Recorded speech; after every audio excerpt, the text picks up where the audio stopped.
ওম।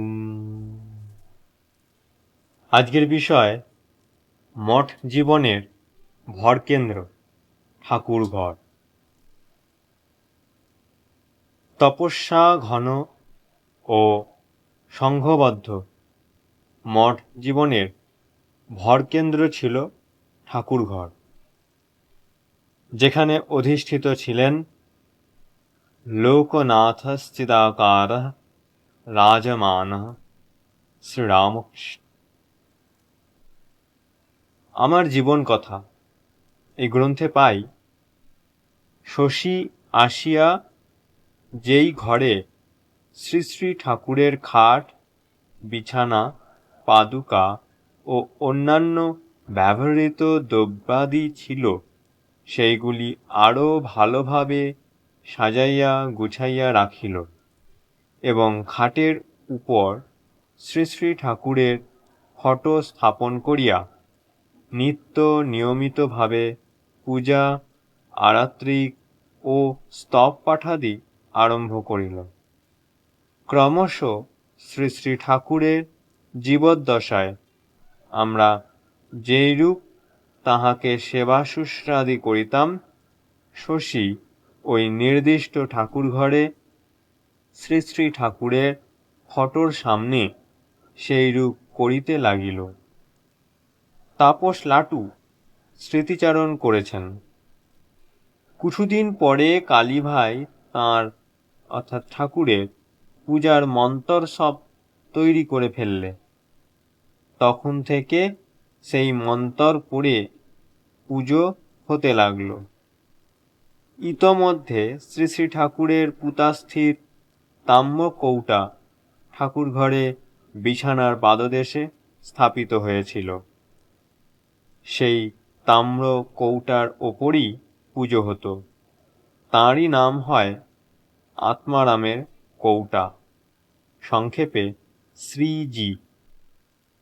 যদিও আমার জীবন কথা গ্রন্থে খাটের ওপর শ্রী শ্রী ঠাকুরের ফটো স্থাপনের উল্লেখ রয়েছে, অন্যান্য বিভিন্ন সূত্র থেকে জানা যায় যে মেঝেতে বিছানার ওপরেই শ্রী শ্রী ঠাকুরের ছবি রাখা হয়েছিল।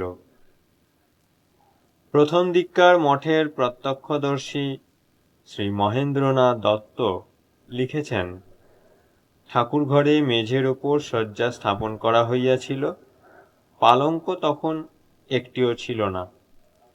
1891 খ্রিস্টাব্দের অভিজ্ঞতা থেকে তাপস কালীকৃষ্ণ লিখেছেন, ঠাকুরঘরে মাঝখানে ঠাকুরের বিছানা ভূমির ওপর মাদুর, গদি, বালিশ, চাদর দিয়ে করা ছিল ও ঠাকুরের ফটো ছিল। বিছানার পাদদেশে ঠাকুরের অস্থির তাম্র কৌটা ও পাদুকা চৌকিতে রাখা ছিল।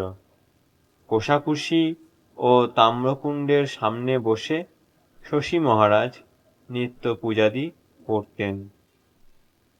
শ্রী শ্রী ঠাকুরের সেবা যাতে নিখুঁতভাবে হয়, সেদিকে তাপস শশীর ছিল তীক্ষ্ণ দৃষ্টি। তাপস লাটু বলেছিলেন, হর বখত শশী ভাইয়ের চিন্তা ছিল ঠাকুরের সেবা কেমন ভাবে চলবে, কি কি দেওয়া হবে আর কখন কোনটা দেওয়া হবে। তাঁর পূজার সব কাজ সে নিজে করত।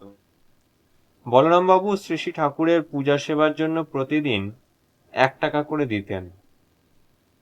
শশীর দরদি নিষ্ঠাপূর্ণ সেবাতে সৃষ্টি হয়েছিল এমন একটি আবহ, যা শ্রীরামকৃষ্ণের সাক্ষাৎ উপস্থিতিতে যেন গম গম করত।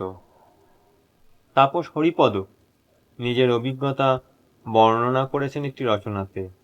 লিখেছেন, শশী মহারাজের সেবা দেখে মনে হতো ঠাকুর যেন সশরীরে সর্বদা তাঁর সমক্ষে বিরাজমান হয়ে তাঁর সেবা গ্রহণ করছেন।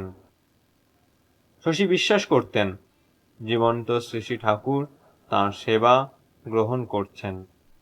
সেই কারণেই শাস্ত্রবিধি অনুযায়ী পূজা করেই তিনি তৃপ্ত হতে পারতেন না। গরমের দিনে নিজের কষ্ট হলে তিনি পাখা নিয়ে ঠাকুরকে বাতাস করতেন। ভোরবেলা তিনি শ্রী ঠাকুরের জন্য দাঁতন কাঠি থেঁতো করে দিতেন। একদিন লক্ষ্য করেন যে বুড়ো বাবা অর্থাৎ সচ্চিদানন্দ দাঁতন কাঠি ঠিকমতো থেঁতো করেননি। তিনি কষ্ট পান, তাঁর রাগ হয়। তিনি বুড়ো বাবার দিকে তেড়ে যান ও বলেন, আজ তুই আমাদের ঠাকুরের মাড়ি দিয়ে রক্ত বের করেছিস, আজ তোর একদিন কি আমার একদিন। স্বাভাবিক কারণেই তিনি ঠাকুরঘর সম্বন্ধে কারো বিরূপ আচরণ বরদাস্ত করতে পারতেন না। এদিকে নরেন্দ্রনাথ অর্থাভাবের কারণে ততোধিক নীতিগতভাবে পূজার আড়ম্বর অপছন্দ করতেন। স্বামী অভেদানন্দের স্মৃতিকথাতে পাই, নরেন্দ্রনাথ শাস্ত্রমতে সন্ন্যাস গ্রহণের পর গোড়ার দিক থেকে ঠিক এই ধরনের নিত্য পূজা সমর্থন করিত না। তাতে শশীর সঙ্গে তাহার মাঝে মাঝেই বাদানুবাদ হইত। এমন ঘটনা ঘটিয়াছিল যে একদিন নরেন্দ্রনাথ শশীর নিত্য পূজার বিরুদ্ধে বিশেষ জোর করিয়া বলিতে লাগিল। তখন শশী বিরক্ত ও ক্রুদ্ধ হইয়া তাহার মাথার চুল মুঠো করিয়া ধরিয়া তাহাকে ঠাকুর ঘর হইতে বাহির করিয়া দিল। শ্রী গুরুর প্রতি শশীর পরম নিষ্ঠার প্রশংসা করেন নরেন্দ্রনাথ। ঠাকুর ঘর নিয়ে বাড়াবাড়ি করা সম্পর্কে সাবধান করে দিয়ে তিনি মঠবাসীদের পরবর্তীকালে নির্দেশ দিয়েছিলেন, প্রত্যেকেই এই বিশেষ মনে রাখিবেন যে যিনি ধ্যান, ভজন ইত্যাদি প্রণালী ত্যাগ করিয়া কেবলমাত্র মূর্তি পূজা, ভোগরাগ ইত্যাদিতে ব্যস্ত আছেন, তিনি প্রভুর প্রদর্শিত শিক্ষা প্রণালী অবজ্ঞা করিতেছেন। অর্থাৎ উপসাধকগণের আধ্যাত্মিক উন্নয়নের জন্যই পূজা সেবা। এই পরিপ্রেক্ষিতে মনে রেখেই পূজা সেবার ব্যবস্থা করা প্রয়োজন। ভগবান শ্রী রামকৃষ্ণের পূজা, সেবা, আরতি ইত্যাদি ছিল তাপস শশীর ধ্যান জ্ঞান। তার নিষ্ঠার সেবাতেই বলতে গেলে মঠজীবন ঠিক জমে উঠেছিল। শশী পরিচালিত শ্রী শ্রী ঠাকুরের সন্ধ্যারতি ছিল খুবই আকর্ষণীয়। সন্ধ্যাবেলা শ্রী শ্রী ঠাকুরের ঘরে ধূনা দিতেন, তারপর অন্যান্য ঘরে যত দেবদেবীর পট ছিল সেখানে ধূনা দিতেন ও মধুর স্বরে নাম করতে করতে প্রণাম করতেন। তারপর তিনি শ্রী শ্রী ঠাকুরের আরতি করতেন। 1887 খ্রিস্টাব্দে মে মাসের আরতির প্রত্যক্ষদর্শী কথামৃতকার শ্রীম লিখেছেন, মঠের ভাইয়েরা ও অন্যান্য ভক্তেরা সকলে করজোড়ে দাঁড়াইয়া আরতি দর্শন করিতেছেন। কাঁসর ঘণ্টা বাজিতেছে, ভক্তেরা সমস্বরে আরতির গান সেই সঙ্গে সঙ্গে গাইতেছেন। জয় শিব ওঙ্কার, ভজ শিব ওঙ্কার, ব্রহ্মা বিষ্ণু সদা শিব, হর হর হর মহাদেব। নরেন্দ্র এই গান ধরাইয়াছেন। কাশীধামে শ্রী শ্রী বিশ্বনাথের সম্মুখে এই গান হয়। অন্যান্যদের স্মৃতিচারণ থেকে জানা যায় যে আরতির প্রথমাংশে খোল করতাল সহকারে জয় শিব ওঙ্কার ইত্যাদি সকলে গাইতেন। চামর ব্যজনের সময় জয় গুরুদেব, শ্রী গুরুদেব বলে মাতামাতি হতো। আরতির পর গুরু গীতা থেকে শ্লোক পাঠ হতো এবং তাপস কালীপ্রসাদ, লোকনাথশ্চিদাকার ইত্যাদি স্তোত্র রচনার পর সকলে ওই স্তোত্রের কয়েকটি শ্লোক পাঠ করতেন। বরাহনগর মঠজীবনের পরিণতিতে সন্ধ্যারতি যে রূপ ধারণ করেছিল তার একটি সুন্দর চিত্র উপহার দিয়েছেন তাপস কালীকৃষ্ণ। তার রচনা থেকে উদ্ধৃত করছি।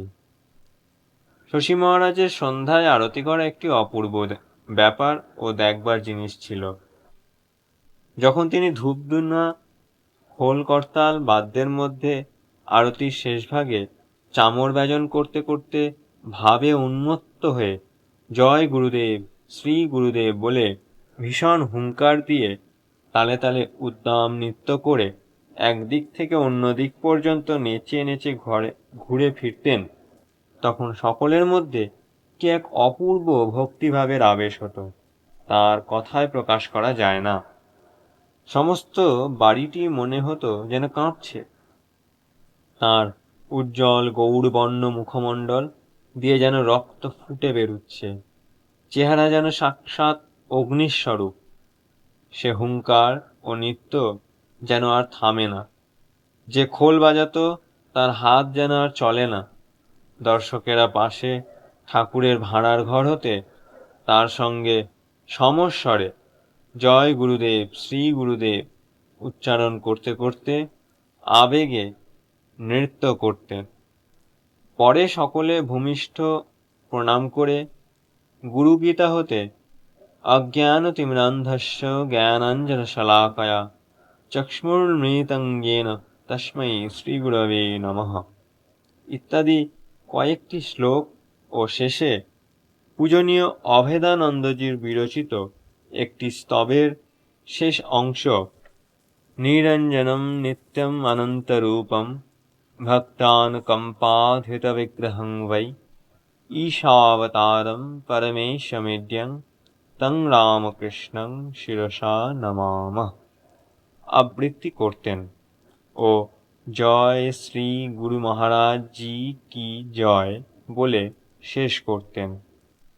এই মনোহর সন্ধ্যারতি যে আকর্ষণীয় আবহ সৃষ্টি করত তা প্রত্যক্ষদর্শী তাপস লাটুর মন্তব্যে সুপরিস্ফুট। তিনি বলতেন, বরাহনগর মঠে শশী ভাই এমনই আরতি করত, কি বলবো, ঠাকুরঘরটা যেন তখন গম গম করত। বরাহনগর মঠের ইতিহাসে সেখানকার ঠাকুরঘরের সঙ্গে তাপস শশীর অস্তিত্ব ওতপ্রোতভাবে জড়িত। শ্রী শ্রী ঠাকুরের ওপর সর্বতোপ্রকারে নির্ভরশীল হয়ে শশী বিশ্বাস করতেন, শ্রী শ্রী ঠাকুরের কৃপাতেই মঠ জীবনের সকল সমস্যার সমাধান হয়ে যাবে। তিনি গুরু ভাইদের বলতেন, তোদের কোনো ভাবনা নেই, তোরা সাধন ভজন নিয়ে পড়ে থাক, এর অর্থাৎ ঠাকুরের দৌলতে সব জুটে যাবে। তিনি প্রাণ মন ঢেলে দিয়ে আপন আত্মীয় জ্ঞানী শ্রী শ্রী ঠাকুরের সেবা করতেন, ঘড়ির কাঁটা ধরে সেবা পূজার কাজ করতেন। তিনিই ছিলেন মঠের স্বনিযুক্ত কোঠারি। অপর তাপসগণ কেউ কেউ বৈরাগ্যের ঝোড়ো হাওয়াতে এদিক ওদিক চলে গেছেন, প্রব্রজ্জায় বা নিরালম্ব সাধন ভজনে মেতে উঠেছেন, কিন্তু শশীর একমাত্র সাধনা ছিল তাঁর গুরু মহারাজ ও গুরু ভাইদের সেবা। তাঁর অসাধারণ ভূমিকার স্বীকৃতি জানিয়ে নেতা নরেন্দ্রনাথ মন্তব্য করেছিলেন, শশীকে আমাদের মঠের কেন্দ্রস্বরূপ বলে জানবি। সকল অসুবিধা অগ্রাহ্য করে শশী মঠের হাল ধরেছিলেন। বরাহনগরে তপস্যাভূমি আলো করে অবস্থান করছিলেন। দুই একটি ছোট ব্যতিক্রম বোধ করি তাঁর অধ্যবসায় ও নিষ্ঠাকে উজ্জ্বলতর করে তুলেছে। মঠ আলমবাজারে উঠে যাবার কিছুদিন পূর্বে শশী একদিন গঙ্গার ধারে বেড়াতে গিয়ে মঠে আর ফিরলেন না। শশী পায়ে হেঁটে বর্ধমান পৌঁছাতে না পৌঁছাতে ম্যালেরিয়াতে আক্রান্ত হন। খবর পৌঁছায় বরাহনগর মঠে। নিরঞ্জন গিয়ে তাকে মঠে নিয়ে আসেন। এভাবে দিন 15 বাইরে থাকা ভিন্ন একমাত্র শশী বরাহনগর মঠে প্রায় প্রথম থেকে শেষ পর্যন্ত তপস্যা করেছিলেন। তাঁর তপস্যার ফসল সম্বন্ধে বরাহনগর মঠে প্রত্যক্ষদর্শী বৈকুণ্ঠনাথ ওরফে স্বামী কৃপানন্দ লিখেছেন, শশীভূষণ ধ্যানে বসলেই সমাধি, মুখ ও বুক রক্তবর্ণ হয়ে যেত। মঠ জীবনের সংহতি সাধনে শ্রী শ্রী ঠাকুরের চরিত্র সম্বন্ধে স্বামী বিবেকানন্দ একটি চিঠিতে লিখেছেন, শশী কেমন স্থান জাগিয়ে বসে থাকে, তাঁর দৃঢ়নিষ্ঠা একটি মহাভিত্তির স্বরূপ। বরাহনগর মঠ জীবন ঠাকুরঘরটিকে কেন্দ্র করে আবর্তিত হতে থাকে এবং এ বিষয়ে সেবক শশীর দায়িত্ব পালন সত্যই অনতিক্রম্য। কিন্তু মঠ চালাতে প্রয়োজন অর্থের। ভক্ত সুরেশ মিত্র মাসিক অর্থ সাহায্যের প্রতিশ্রুতি দিয়েছিলেন। প্রথম দিকে তিনি প্রতি মাসে 30 টাকা করে দিতেন। সে সময় বাড়ি ভাড়া মাসিক 11 টাকা ছাড়াও পাচক শশীর মাসিক 6 টাকা বেতন, গঙ্গাজল তোলার জন্য ভাড়ির মাসিক 1 টাকা, ঠাকুর পূজার খরচ এ টাকা থেকেই মেটানো হতো। সম্ভবত প্রথম অবস্থায় সুরেশবাবু বিশেষ লক্ষ্য রাখতে পারেননি, ফলে অর্থ সাহায্যটুকুও সময় মতো পৌঁছত না। 1887 খ্রিস্টাব্দে মে মাসে কথামৃতকার শ্রীম বরাহনগর মঠে গিয়ে দেখেছেন মঠের ভাইরা মাতৃহীন বালকের ন্যায় থাকিতেন। তোমার অর্থাৎ সুরেন্দ্রের অপেক্ষা করিতেন, তুমি কখন আসিবে। আজ বাড়ি ভাড়া দিতে সব টাকা গিয়াছে, আজ খাবার কিছু নাই, কখন তুমি আসিবে, আসিয়া ভাইদের খাবার বন্দোবস্ত করিয়া দিবে। এই বর্ণনায় মঠ জীবনের তীব্র অভাব অনটনের চিত্রটি পরিস্ফুট হয়েছে, তাতে সন্দেহ নাই। কিন্তু মঠবাসীগণের মানসিকতা সঠিকভাবে উপস্থাপিত হয়নি। কথামৃতকার মঠের অন্যতম ঘনিষ্ঠ ও সুহৃদ হওয়া সত্ত্বেও সন্ন্যাসীদের বৈরাগ্যপূর্ণ তেজোদ্দীপ্ত ভাবটি ধরতে পেরেছিলেন কিনা সন্দেহ। ত্যাগ বৈরাগ্যের উদ্দাম ঝড়ের মধ্য দিয়ে চলেছিলেন যে দুঃসাহসী তাপসগণ, তারা অসহায় মাতৃহীন বালকের মতো কোনো ব্যক্তির ওপর নির্ভর করতেন, এটা অকল্পনীয়। ওম শান্তি শান্তি শান্তি। হরি ওম তৎসৎ। শ্রীরামকৃষ্ণার্পণমস্তু।